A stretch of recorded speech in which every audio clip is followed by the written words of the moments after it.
Okay, and now it's time for this week's Market Snapshot. You got it right. Yes. Yay. All right. So what's happened in the Northern Virginia real estate market in the last 7 days in under 5 minutes? Under 5 minutes. Here we go.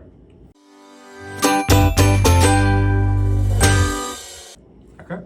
All right, Kel, tell us what's going on. Okay, so if you take a look at the first graph, that squiggly orange line, that's buyer activity. That is how many of you guys have gone under contract. Buyers have put in offers, they've gotten accepted, and you're now under contract in the last 7 days. Yep.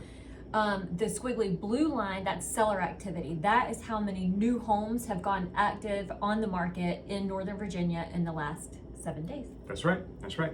So as you can see, the buyer activity ticked upward for the last 7 days, and inventory continued to decrease. So what that means is demand, buyer activity, has increased while supply has decreased, increasing this gap, increasing the supply-demand differential, which if you go over to our other line, the blue line here is our neutral market. That's neither buyer nor seller. Yep, that's just a healthy, normal market. Anything above that blue line is a seller's market, anything below is a buyer's market. And you can see we're starting to even out and hover and find our fall status. If you look over here at this end of the graph, you can see this is what we did last year. We were right in the same area. So we seem to be hovering a little bit lower in the strength of the seller's market versus last year, but it's very similar. So we'll probably stay in this area. Where'd I go? Probably stay in this area for the next month or so. So buyers, this is for buyers, the fall is a good time because there are less buyers in the market, and so your competition isn't as high. You will have multiple offers on good, well-priced properties, but you're not going to have as much fight out there.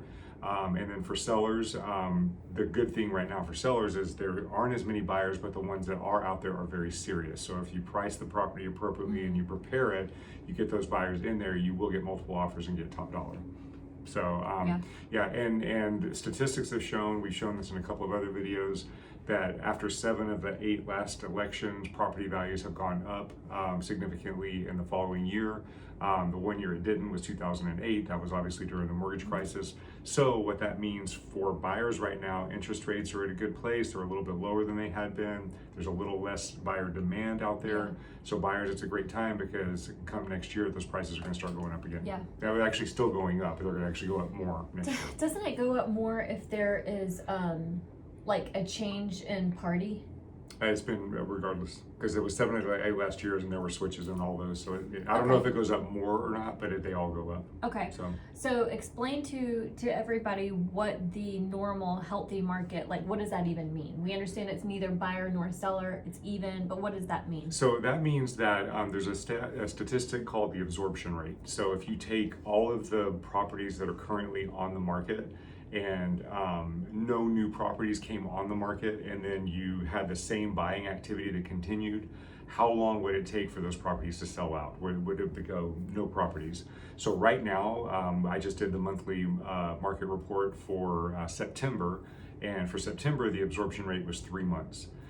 It had been 2 months, so it did go up a little bit, which is typical for September. It was the same this September versus last year. It was a 3-month absorption rate.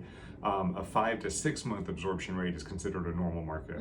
So lower is seller's market, higher is buyer's market. So what that means is if you get into a normal market, those properties are going to sit on the market for 30 to 60 days. You're going to have more negotiability, probably not multiple offers. Of now, I know, right? It is. Wow, the idea of a property sitting longer than 14 days now is kind of like, what's wrong with it? That's crazy. Yeah, so that's not the market we're in. It's not, there's no evidence that we're going towards that market right now, but it is a softening seller's market. It's not as bad as it was last year for buyers. But yeah, that's where we're at right now. Yeah, and make sure you take a look at the Mortgage Minute with Tatiana, and she's going to really explain really well and fully why the interest rates have been going up since the Feds announced that they were cutting rates. Yep, that's right. So it's the Mortgage Minute. The date of the Mortgage Minute is October 11th, if you're looking at this video on another day. The October 11th Mortgage Minute, she goes into a deep dive on that. Really good. And you can always get in touch with her too and ask her all over again. All right, so I think we're good. I think we're at our 5-minute limit, so we will see you guys on next week's video. Please feel free to reach out to us if you have any questions. Bye. Bye.